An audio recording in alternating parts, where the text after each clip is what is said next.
Oh, hello. Hi, guys. Thì hẳn tịt lui là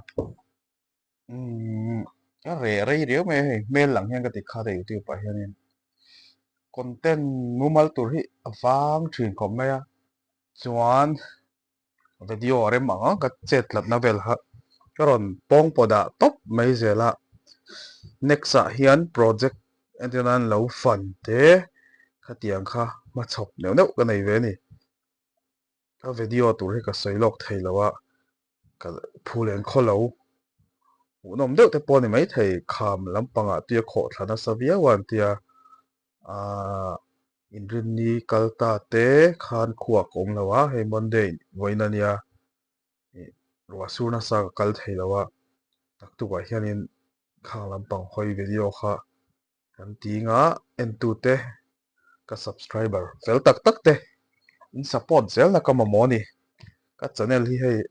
tuna hian monetize khala thei chia lowa monetize tur hian trăng về lẽ ni tun lai chu thiam ang tok tok in zei lo deuh deuh te karon tia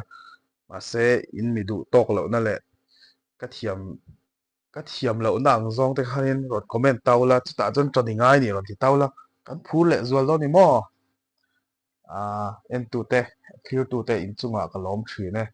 ti ha karon soi ve du shrim shrim ani enge ma chop kan nei ang ti kha suggestion mi ron pe bok ro ka lom em em bye